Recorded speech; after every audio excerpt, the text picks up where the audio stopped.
everyone doing? Okay, it's a pleasure to be here. I'm very humbled. Thank you so much for the opportunity. My name is Nabila Kuja.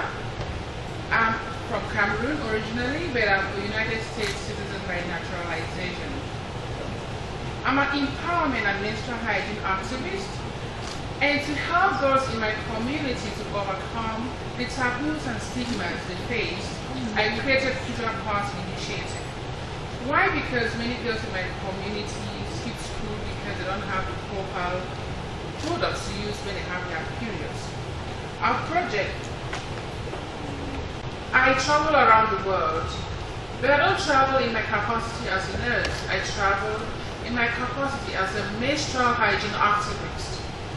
But what inspired me should be the question running through all your minds right now. I was born in Cameroon from very poor parents. I grew up in a little village in the northwest of Cameroon. And I'm the fourth child in a family of 9. We actually grew up very poor.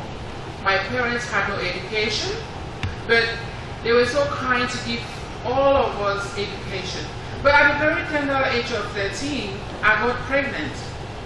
I would call that a missed step.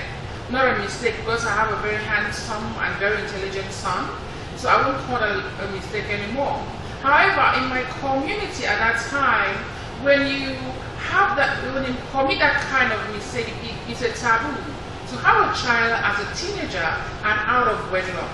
And once you do that, you are immediately stigmatized and treated like an outcast. And that is exactly what I went through. So imagine a 13-year-old girl. I was isolated. Many girls who were growing up with me would not come around me again, because if you dare come around me and go home, your mother is going to whip you. Because they thought I was already a spoiled child, I would spoil their children. So I was by myself. I was called all sorts of names. I was called useless. I was called a girl who never amounts to anything. I was broken. I was shattered. Because this is a time I'm just growing and this happened to me. And I had no support in my community.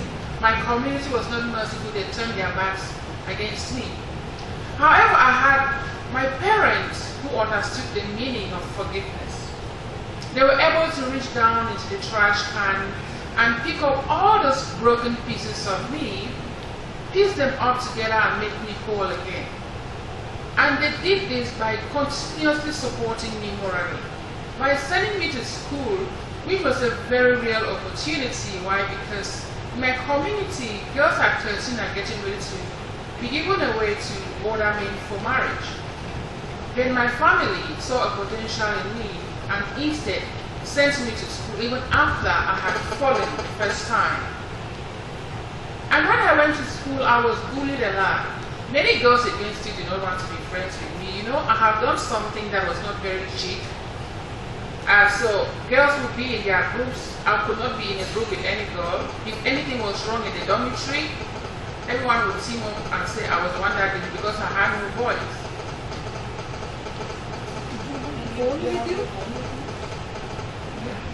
I'm using it. I had no friends. The only friends I had were my younger sisters and my family. And I remember one day I went home and I told my mom that I would quit school because it's too much for me. My mom said, no, you will not quit school. You have been given a very rare opportunity and you have to stay in school. I went back to school. And another time I went to my mom crying. I said, I can't take it again. The torture is too much. The bullying and taunting and teasing is too much on me. I can't take it anymore. My mom sat me down again and said, I want to talk to you as a mother.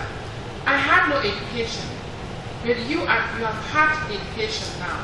You have to grab the bull by the horns and keep going. Forget about all the distractions. Forget about all the words. Make education your best friend. Make education your first husband. And with that very inspiring and powerful talk from my mother, I took it and I held education as if I held the bull by the horn and I wouldn't let go. And that eventually gave me an opportunity to have a scholarship to study in the United States. And It was a very happy time. I went to the United States, and it happened that I was the first African student to be admitted in this university in that particular program.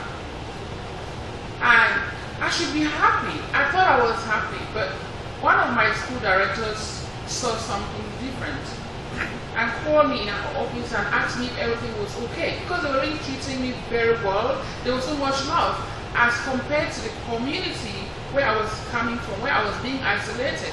There was so much love in this university. But she saw something different that I didn't see. And so she asked me, is everything okay with you? And I said, yes, everything is okay. She said, no, I'm a psychologist. I want you to go home, take a whole weekend and think about it. And I decided that this very weekend I was going to do something about it, because that was not the first time I would be walking down the street and someone would say, Kuja, smile, it's not that bad. Meaning that I was walking around frowning, but not knowing. So this weekend I decided that I was going to do something about it. So I decided to avail myself to get deep within me and find out what was the problem. Why are people telling me to smile constantly? What is that thing people are seeing in me that I'm not seeing?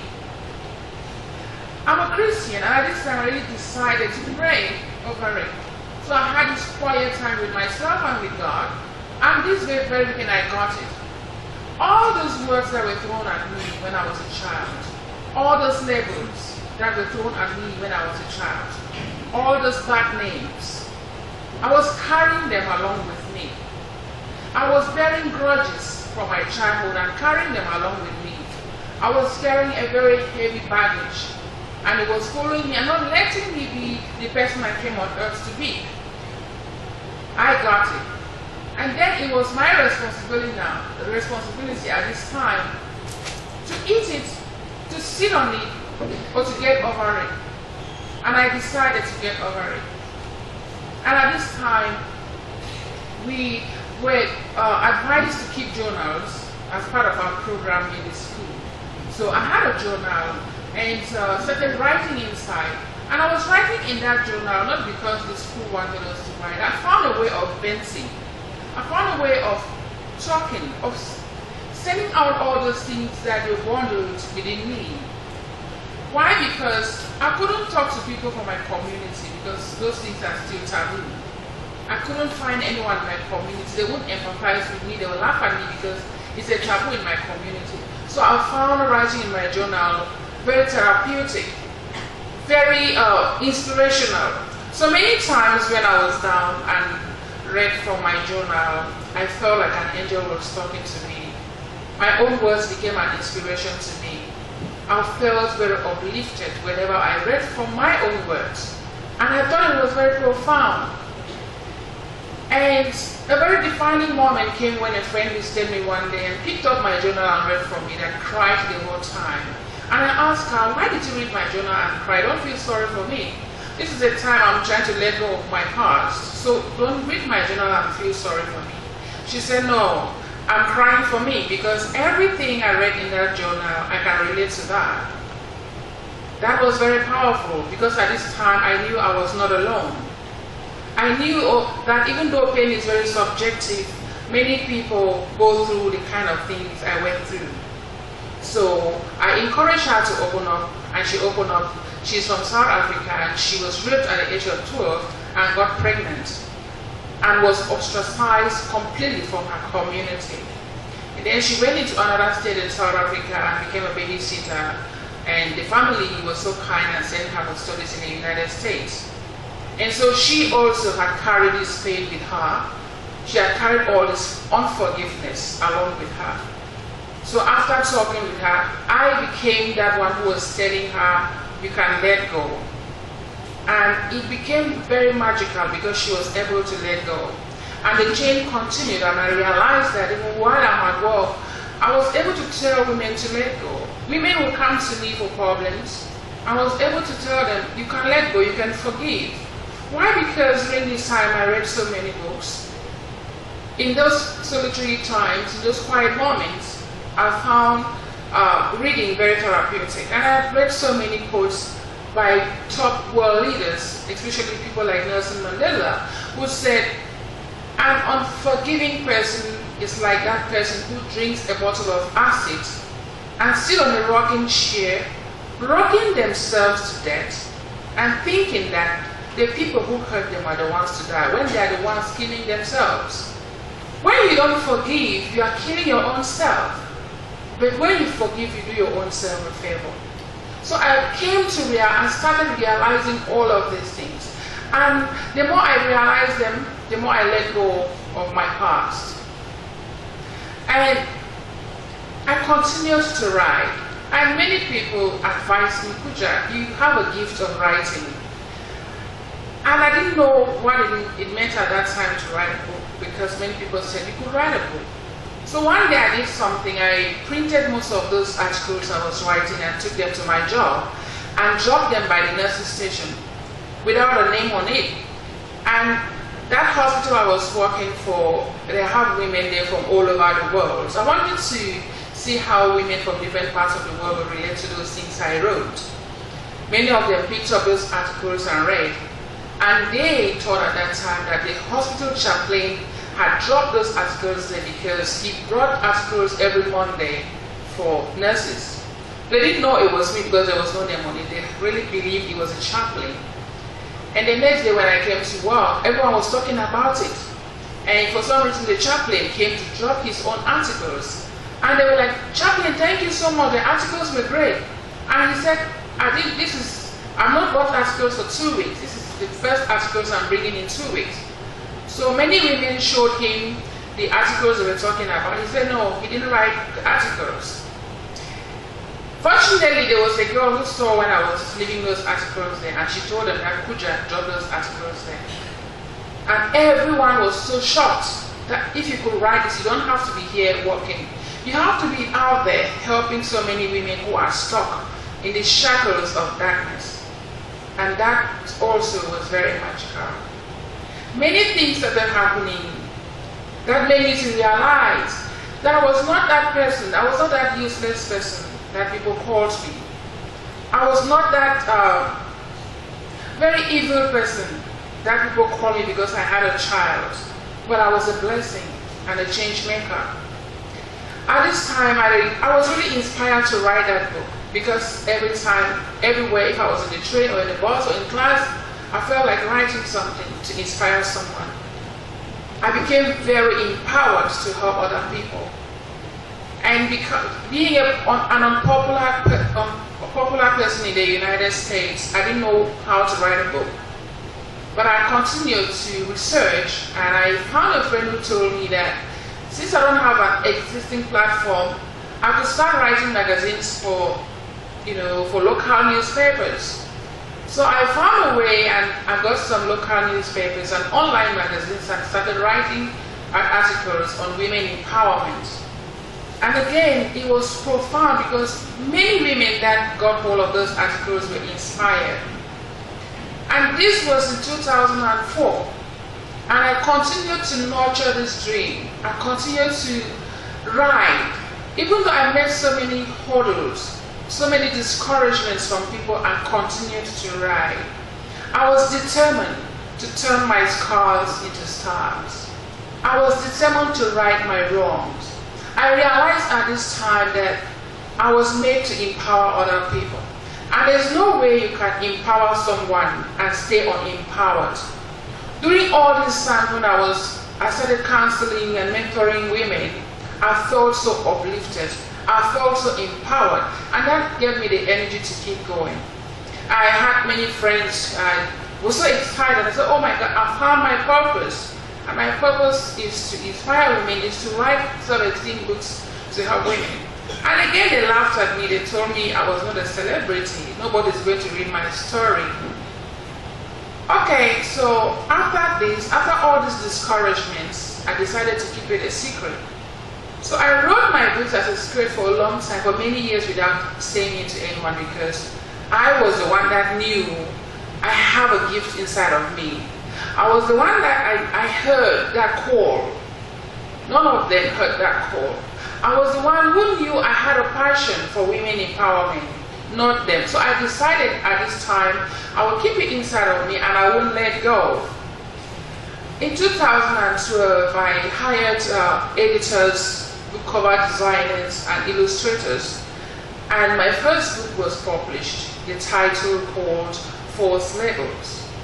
And within 2 weeks, this book made Amazon's bestsellers list. And that is when people heard that Kuja has written a book, and every place was going crazy. How could she write a book? And at this time again, some people say, oh, Kuja wrote a book. What kind of book can Kuja write? So you can see it's a chain of people constantly underestimating what I could do.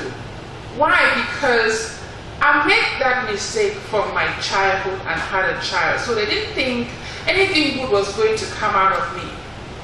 But there was this strong belief inside of me. There was this determination inside of me that I could be something. So I continued to push forward. And then the books, people started buying the books from all over the world. And I got more inspired. And a few months later, I published book 2. It's a series. I published book 2. And at the end of the same year, I published 3 books. Now their mouths were shut up. They couldn't say anything again because the books were being picked up by top people in the United States. It was not any kind of book. People were inspired. The reviews were outstanding. So now all those people who had used their mouths to laugh at me, they started using their hands to clap for me. I started turning my scars into stars. You too can turn your scars into stars. We live in a community or society where we are constantly labeled. People are constantly told they are not good enough, they don't have what it takes, they are not rich enough, they cannot do it enough. They are constantly told they are too short, they cannot do that job, or they are too tall, they cannot do that job. There are so many words in our society that are being thrown at people. And what this does to the human soul is that it damages your self-worth. My self-worth was crushed, it was damaged. But I refuse. I have this annoying inability to give up. And I refuse to give up. And that is why I stand today to tell you that I don't know what it is that you have gone through in your life. I don't know what pain you go through in your life. But you can turn your own scars to stars. We are all born with assignments inside of us. We all have great gifts and talents. I have this story of 2 guys who were neighbors, and every day the other man will stand up and look across the fence to see how beautiful the grass on the other side was. You know, and the other man who had the green grass, every day he will water his field to make it greener. While this man is there stretching and looking all the time, he is watering his seed to make it greener. What am I trying to say? You can water your own field. You can concentrate on your own field. What I'm just trying to say here is that most of the time we spend time comparing. We spend time copying and pasting instead of doing us. That time you are copying and pasting is the time you can invest in your own self, to water your own seed, to dig deeper and deeper into your gold mine and bring out your gifts and talents and leave them on earth. Change was very difficult for me when I went through all of these things. Change is very difficult. If it was easy, everyone would change. But when I think about Muhammad Gandhi, when he said, change starts with us, or to be the change we all want to see in the world, I was so inspired, and I knew that if I start with me as an individual, it will spread to other people. So when we talk about change, it starts with us. No one is going to do it for you except your own self. I could sit there and cry about my sorrows, and cry about all the pain, all the difficulties, all the names I was called. Crying does not solve any problems. What you do is get up and keep going. What you do is define your own life. Because if you don't define your own life, the world will define you, and the world will do it wrongly. Define your own self. Look at yourself, examine yourself, and ask yourself, why are you on earth for? Why were you created? Are you here by some accident? Absolutely no. All of us have an assignment. And the world awaits that gift which only you have come to deliver. Don't you take that gift to your grave. I say this in everywhere I speak. Don't take it to your grave. We all have dreams. Remember, your dreams are valid. Everyone's dream is valid. Believe in yourself and in your abilities. Don't let anyone to force label you. I was force labeled. I was told I was useless and would never amount to anything. So do I look useless to you? Absolutely not. Do I look like someone who could never amount to anything? And so do you. So don't let words. Words are very poisonous. Words are really very poisonous. If you're not careful and you let what people say to you to get into you, you will stay stagnant in one position. You won't move because people could be very poisonous. During those years when I was labeled or when I went to school, I was bullied so much. I was very crushed, but I had a decision to stay down and cry about those words, or to let go and move on with my life. I have turned my scars into stars in so many ways. I wrote the books. During this time, I had a dream that I was going to change so many things about myself and about my community. So one of the first things I did was that I wrote the books, and then after that, I founded an organization, First Levels Global Inc., which is now changed to Kuja Foundation. And I started this foundation because I wanted to reach a global audience. I realized at this time that there are many women around the world who are stuck in the shackles of low self-esteem. There are many people around the world, especially in developing countries, who are stuck in different cultural and traditional beliefs. And I wanted to reach these women. I started this because I wanted to help poor little girls with education. I started this because I wanted to reach out to so many girls on some potentials and tell them that you can do it. If I can come from a village, from poor parents, and I'm standing here today, you can do better. That is why I started this organization. And then after the organization and the books, everything was just going crazy out there. I was invited by Betty McCartney, who is CNN hero for 2007, to come to Zimbabwe to help girls who have been raped. She started a camp for girls who have been raped. And I answered this call because this was the first time I ventured out of the United States to go for something like that. It was a very difficult trip because I went to Zimbabwe and I realized that there are so many sufferings. Women are suffering so much. Zimbabwe have a very serious rape culture. I was exposed to girls who have been raped and left paralyzed. I was exposed to many girls who have been raped and left to die. Their self-esteem was crushed and they had nothing left of their self-worth. I had to be in this camp with them for 12 days. They had different camps, so I had to visit all these 12 camps and talk with these girls. And it was so magical. The interactions. I met girls who did not know how to smile again. But by the time I was leaving, they were all smiling and hugging me. And this was very fulfilling. And at this time, I knew change making does not mean you have to be a millionaire to be a change maker. And it instilled in me more power, more courage to keep going. But prior to leaving Zimbabwe, I had a burden in my heart. And that burden was because the many girls that I interacted with, they had a very strong, pungent smell coming out of them. It was very concerning. I couldn't go without asking, what was that smell? As a woman, I just couldn't go, and my days were approaching very fast to go back to the United States. So one day I asked one of the social workers who was working with me, I said, there's this very strong stale smell coming out of most of the women that we are working with. What is that smell?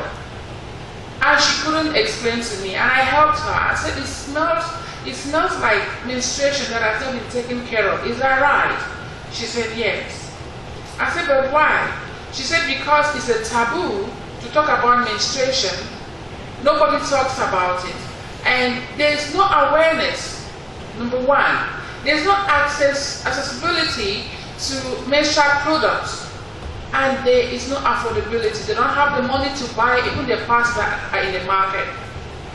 And I went back again in the United States with a very heavy heart. I could not help these women and girls.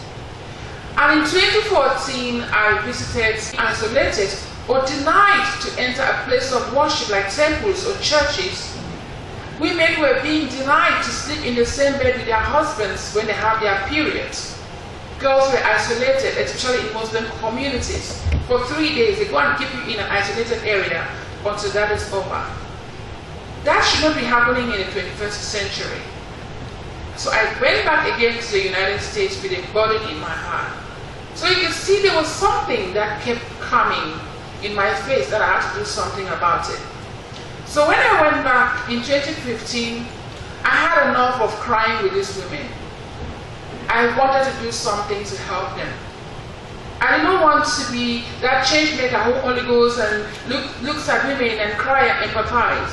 I wanted to step up and do something. So I founded a project called Kuja Initiative. And I started it with my own funding.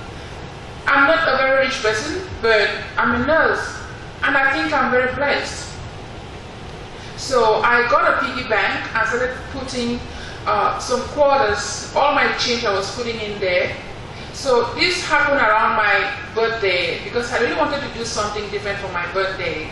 I had many clothes and shoes, I had jewelry, and I didn't need all of this for my friends again because that is the norm. When you have your birthday, people are looking to take you to the best restaurants or give you gifts, and I didn't want any of these things anymore. I just really wanted something different. And an inspiration came to donate parts to orphans. So I saved this money towards my birthday. I opened the piggy bank. I was really excited to see what was in there. And I have saved $210. And with this $210, I have a friend in Cameroon. I called him up and told him my intentions to help girls. And he said it was a very excellent idea. So I sent the money to him. He bought parts for $200. That is 100,000 in Cameroon money. When the pictures of what happened in Cameroon were sent to me, I was completely blown away at what $200 could do. I was not a millionaire, but yet, with $200, the lives of so many girls have been changed. And then I got more inspired and started talking about this. And at this time, I had friends who would invite me. I have many friends who work with the United Nations. They would invite me to talk about this right at the United Nations. I'll talk about it at Women in the World events. I'll talk about it at many events in New York. And many good women also joined the initiative and started creating part drives to collect parts to help me. So you can also see again turning my scars into stars.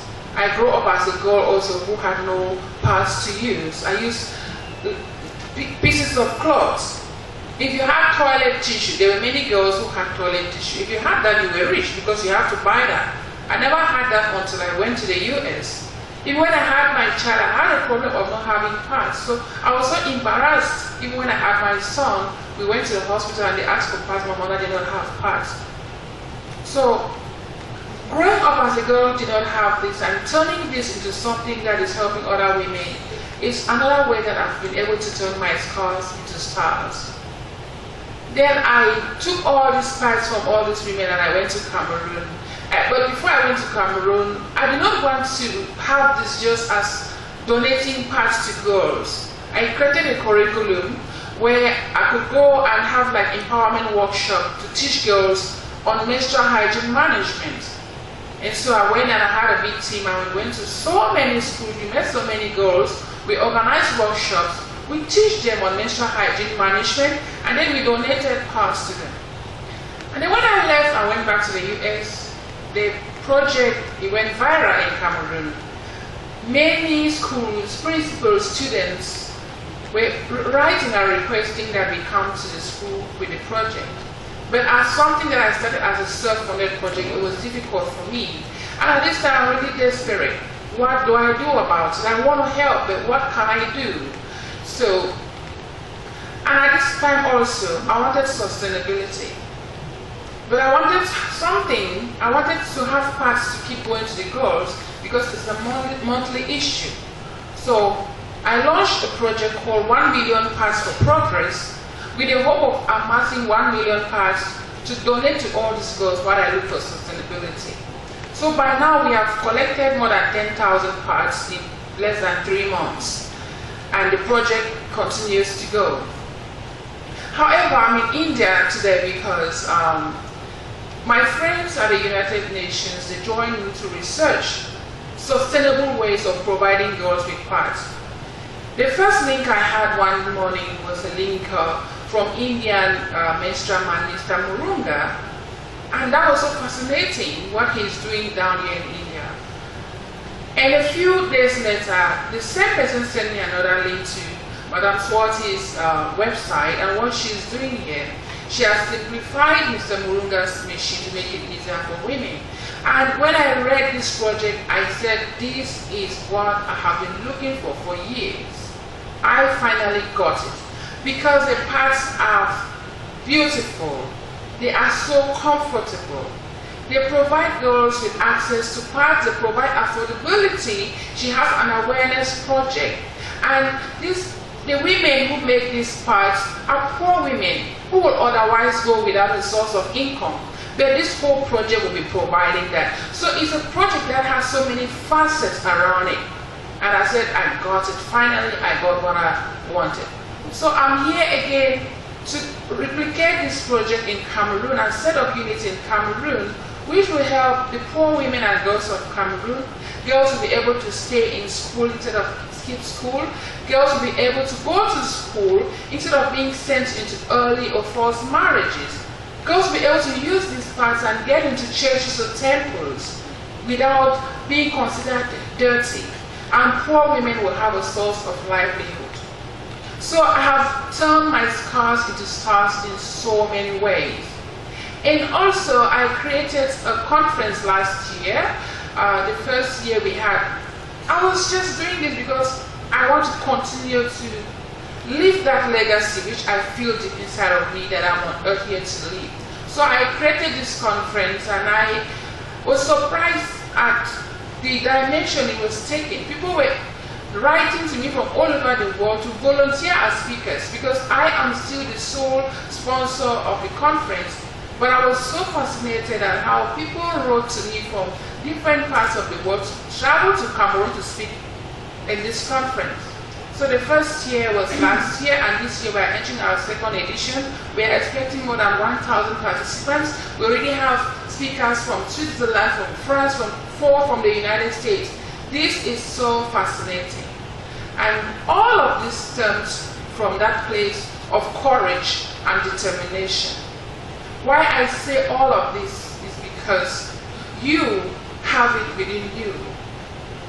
Sometimes you have left people to trample on it.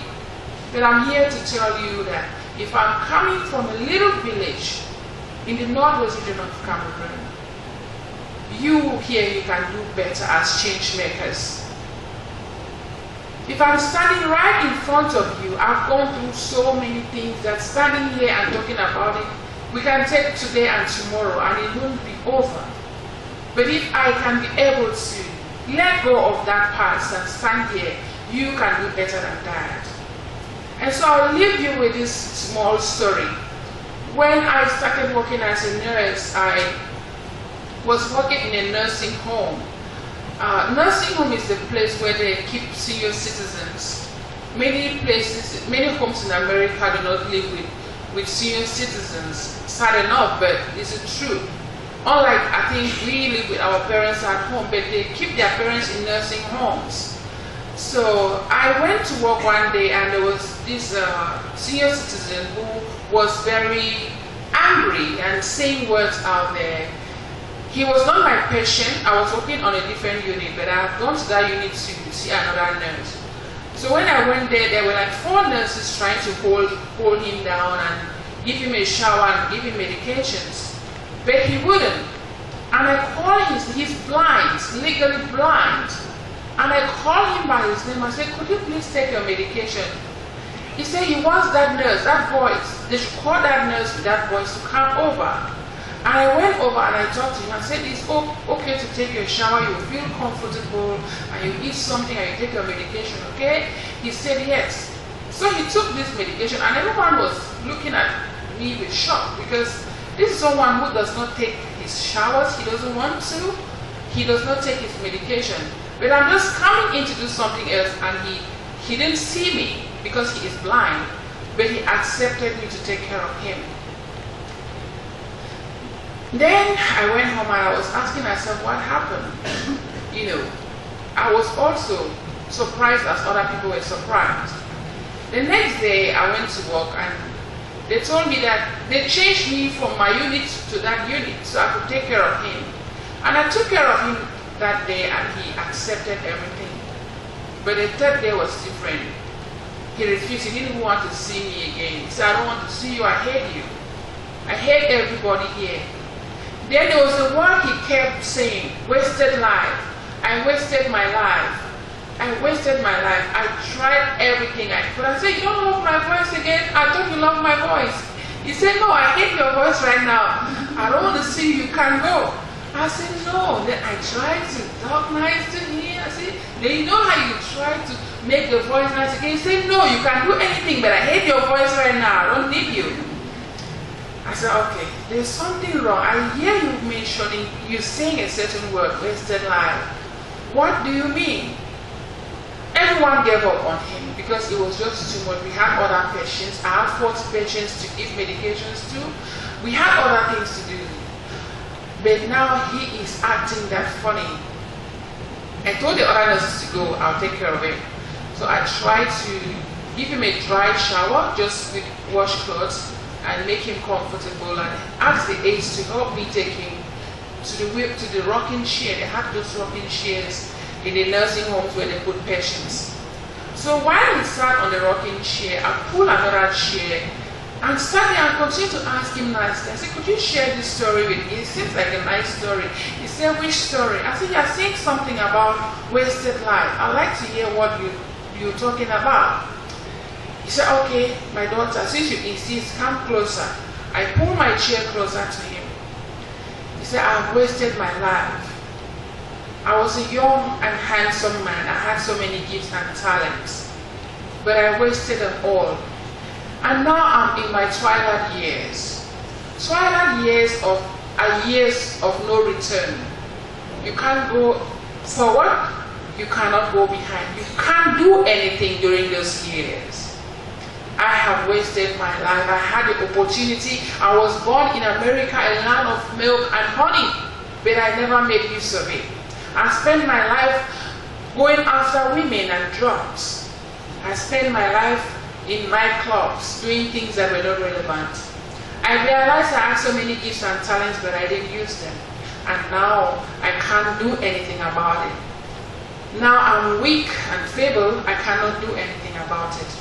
And what I want to tell you right now is, my daughter, you have a gift inside of you. Use them while you are young, while you are strong. Don't wait to reach your twilight years and regret and cry just the way I'm crying right now. You have the pen to write the story of your life. Don't give that pen to someone else, because you know yourself better, and it's only you that can write the story of your life and write it beautifully. So go ahead and write that story of your life, because when you get old like me, you sit on a wheelchair and you'll be expected to tell your grandchildren the stories of your life, the things you did when you were young. I have no grandchildren. I have no story, even if I had grandchildren, because I'll be ashamed that I wasted my own life. So now I ask all of you, what is the story of your life? What will you tell your grandchildren when you sit on your rocking chair? How will your rocking chair be? Where will it be? What will you tell those grandchildren that you wasted your life? You had so many opportunities, but you wasted them all? So, I leave you by encouraging you to hold the pen of your life and write your own stories. Don't let anyone steal your happiness. Don't let anyone write your stories for you. The world awaits that gift which only you have come to deliver. And you go from here and be the change you want to see in the world. My name is Kuja. Thank you so much.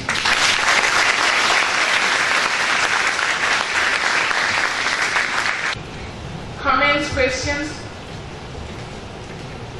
The session is open for discussion. If you have any questions or you want to share your reflections, please do it.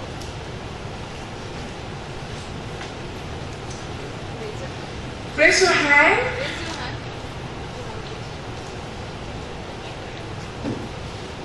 Yes, sir. I want to ask you, ma'am, being a social worker, this position requires a lot of sacrifices. So, ma'am, I just you share with us those sacrifices. Okay. He's saying that being a social worker requires a lot of sacrifices, and that is absolutely true. First of all, you have to be passionate about being a social worker because it requires interaction with human beings. I shared the other day that social workers have people's lives in their hands. What you will do will change people's lives for the best. I also want to talk about a girl that I was called to speak somewhere in New York, and on this day she had written a suicide note. She was about to kill herself that day. But I was there that day. And my speech changed everything for her. When we finished and we were about to leave, she kept following me and saying, thank you. Thank you, ma'am. Thank you, ma'am. But I didn't understand why she kept following. Everyone already said thank you and left. But she kept following. She wanted to talk with me. So I understood and I pulled her to the side and I said, how are you? She said, fine. I started crying. I removed the note from her pocket and gave it to me. So I opened and read, and she had written every step of how she was going to kill herself on that day. So I was at the right place at the right time. Social workers, you have to be passionate about it. Because you will have situations where someone is suicidal. You have situations where probably someone comes to you with, people will come to you with many different problems. You also have to have a very good temperament. You have to have people's skills. This is something that is so human. You have to have that human part of you to be able to do this. And then sometimes you have to be using your own personal funds because you see some people sometimes you just want to help. And at that time you don't have time to go asking for people. So just really have to develop that passion. Ask yourself, I'm doing social work, I'm studying social work. Is that what I want to do? If you're doing it for the money, then it's the wrong place for you. Let your passion lead you, and then money will follow afterwards. Yeah? Very nice. You must have addressed so many people. So, while addressing so many people, is there like one person who inspired you as much as you have inspired us today? Great question. A lot inspired me the way I've inspired you today. First of all, my parents, they gave me that push that I needed. If you have parents who give you that push, who nurture you, who forgive you despite the fact that you fall, that is huge. Because in my community, a girl who gets pregnant, the parents disown them. But my own instinct brought me closer and helped me. So my parents were the one who started this for me. My mother told me, you will never give up. I will not live to see you give up. She nurtured me so much with her words. So my parents are the ones who led me towards this. I've also been inspired by Maya Angelou. I like many of her writings, and Oprah Winfrey is like a role model to me because she also came from very humble beginnings and is changing the world.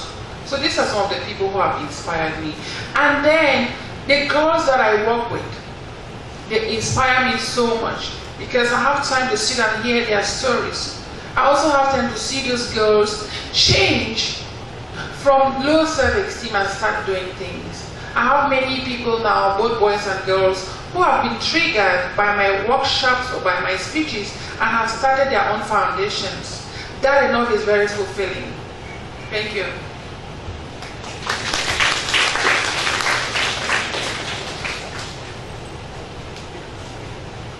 More questions? I just want to tell you something. The menstrual problem that the girls are having in India, it is like we feel like untouchables because we cannot express them in front of any male figure. So it's a very genuine problem in India also, and we are treated as untouchables. So that is very offensive. I think so. Okay. She's talking about menstrual issues that here in India, girls are still not comfortable to express them to the male figures. And I think we've been having this conversation. We are trying to change this and create a conversation with men. They are a part of us.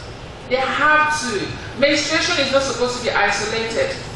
You know, when a woman is pregnant, a child stays in that blood for 9 months. You can't deny it. You cannot marry a woman if she never had her period, will you? Because she's not a woman. When a woman gets to 12, 13, 14 and she doesn't have her period, there's a problem with her. She's not a man, she's not a woman. So menstruation is a natural biological process and should be treated with respect by both the men and the women because we all come from menstruation. We need to talk about it. I talked about a conversation I created called A Conversation with Men. I was inspired by a friend of mine at the UN because she also realized that there are many things that women are leaving men behind instead of bringing them along, or men are staying behind and calling them women issues. No, it is our issue. It's not women's issue. So I want to encourage all the gentlemen in here to be gentlemen. You will be future husbands, you will be future leaders. Let your girlfriends or your sisters open up to you without any shame. And then the girls, I think I want to say it more to you. Stop the shame. If you have your period around your boyfriend, so what? Talk about it. In class, if you have it in class, so what? What we do most of the times, we girls, we cause that problem. We are in class, we have our periods, we want to go and change, we take the parts and we hide it like this. You know, we are the ones doing it. We hide it and hold like this and go and do it. No, take your parts and hold it with pride and go and change it. Then boys will know that no, this is not a shameful issue. So own it. It's a beautiful thing. Own it. Celebrate it with pride. Thank you. Thank you, Nabila.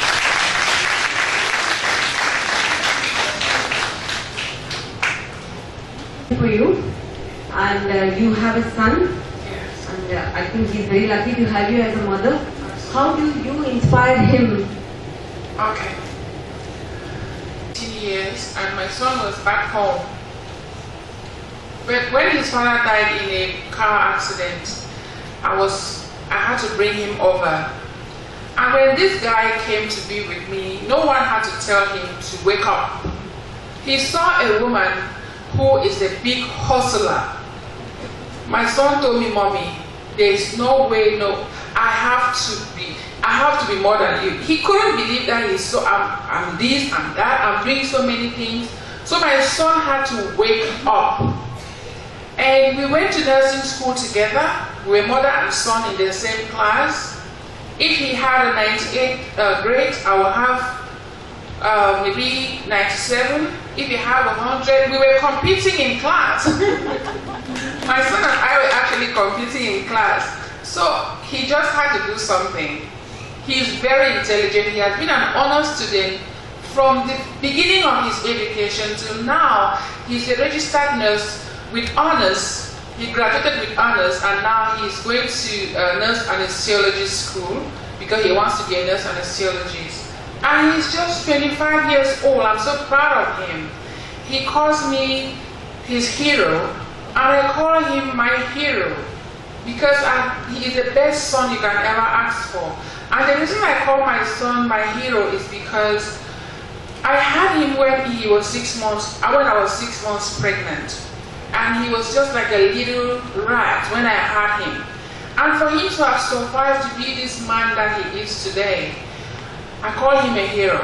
And my life also took a different turn. I'm standing here because of that mistake I made, if you look at it very well. So I call my son my hero. I guess I answered you. And I also inspire him in so many ways. My actions, he sees what I do. He sees that I'm so passionate to help other people. So he's just really following in those steps. Yeah.